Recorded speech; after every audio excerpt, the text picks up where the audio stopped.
যেদিন বেশি কিছু রান্না করতে ইচ্ছে করবে না, ঝটপট কিছু রেডি করে নিতে মন চাইবে, সেই দিন অবশ্যই এই রান্নাটি করে নেবেন। এই রান্নাটি কিন্তু অসম্ভব মজার হয়। ঘরে থাকা শুধু চাল, ডিম এবং আলু থাকলেই হয়ে যাবে। হ্যালো গাইস, আসসালামু আলাইকুম। আপনারা সবাই কেমন আছেন? আলহামদুলিল্লাহ, আমি অনেক ভালো আছি। যারা আমার ফেসবুক থেকে দেখছেন তারা অবশ্যই লাইক, কমেন্ট, শেয়ার করে দিবেন। আর যারা ইউটিউব থেকে দেখছেন তারা চ্যানেলটি সাবস্ক্রাইব করে দিবেন। প্রথমে এখানে আমি ডিম নিয়েছি। ডিমগুলোকে এভাবে আমি কেটে নিচ্ছি যাতে ভিতরে সব মশলাটা ঢুকে যায়। দিয়ে এখানে আমি হলুদের গুঁড়া, মরিচের গুঁড়া আর লবণ দিয়ে ভালোভাবে মেখে রেখে দেব। মেখে আমি এক সাইডে রেখে দেব। দিয়ে আমি এখানে কি কি উপকরণ নিয়েছি চলুন দেখিয়ে দেই। এখানে আমি আলু নিয়েছি।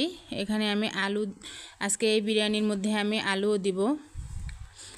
আলু কিন্তু খেতে অনেক ভালো লাগে। এই যে দেখুন, আলু, ডিম আর এখানে আমি চাল নিয়েছি, যেগুলো দিয়ে আমরা ভাত রান্না করে খাই সেই চালই। আর এখানে আমি মশলা যা যা কেটে নিয়েছি তা।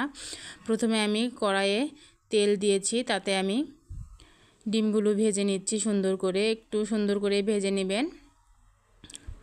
সুন্দর করে ডিমগুলো ভেজে নিয়ে আমি উঠিয়ে নিচ্ছি। ওই তেলে আমি আবার আলুগুলোকেও ভেজে নেব। আলুগুলোকে ভেজে নিয়ে আমি আলুগুলোকেও উঠিয়ে নেব। আলুগুলো আগে ভেজে নিতে হবে ডিমের মতো করেই। আমার কিন্তু বিরিয়ানির এই আলুটা খেতে বেশ মজা লাগে। আপনাদের কার কাছে কেমন লাগে জানাবেন। অনেকেই কিন্তু এই আলুটা খেতে বেশি পছন্দ করেন। তারপরে আমি আলুগুলো উঠিয়ে নিয়েছি। এখন আমি এখানে ওই মশলাগুলো সব এখানে অ্যাড করে এখন এগুলোকে আমি ভেজে নেব। একটু লাল লাল করেই ভেজে নেব। এখন এই পর্যায়ে আমি এখানে দিয়ে দিলাম গোটা জিরা, একটু দিয়ে দিব। একটু তেল কম মনে হচ্ছিল তাই একটু তেলও দিয়ে দিলাম। আর এখানে দিয়ে দিব আমি গোটা জিরা। দিয়ে আমি সবগুলোকে ভালোভাবে একটু ভেজে নেব। যেভাবে আমরা নর্মালি পোলাও রান্না করি, বিরিয়ানি রান্না করি, ঠিক সেইভাবেই আমরা এই ডিম বিরিয়ানিটাও রান্না করব।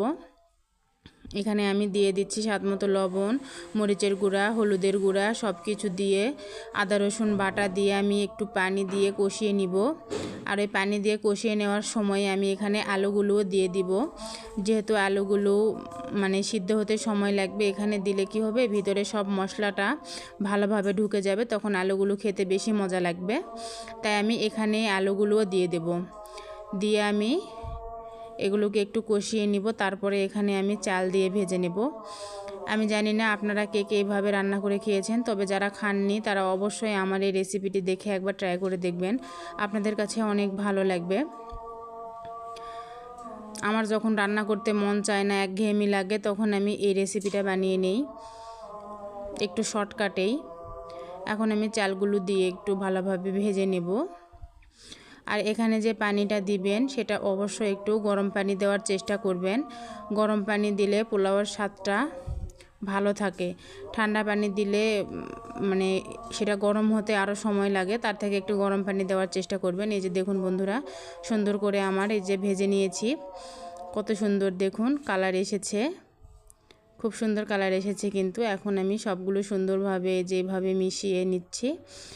ভাজা কিন্তু আমার কমপ্লিট হয়ে গেছে। এখন আমি এখানে দিয়ে দিব যা চাল নিয়েছি তার ডাবল পানি দিয়ে দিব। পানিটা অবশ্যই গরম, আমি কিন্তু এখানে গরম পানি দিয়েছি। আপনারাও ট্রাই করবেন গরম পানি দেওয়ার।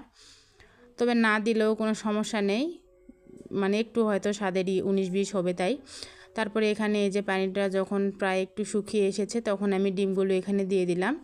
দিয়ে আবার ভালোভাবে নেড়ে চেড়ে সবগুলো আমি একসাথে মিশিয়ে নিয়ে আবার একটু, এই যে দেখুন চুলায় রেখেছি, এখন একদম পানিগুলো শুকিয়ে গেছে। এখন আমি এগুলোকে দমে বসিয়ে দিব। দমে বসিয়ে দিলে অবশ্যই ভালো হবে, ফুটে যাবে ভালো করে।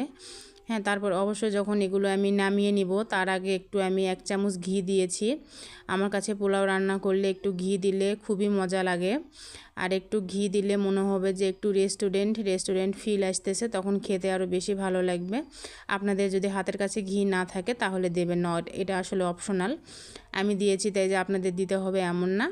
তবে আপনারা আমার রেসিপিটি দেখে যাবেন, যদি আপনাদের ভালো লাগে তবে লাইক, কমেন্ট, শেয়ার করে যাবেন। ধন্যবাদ বন্ধুরা।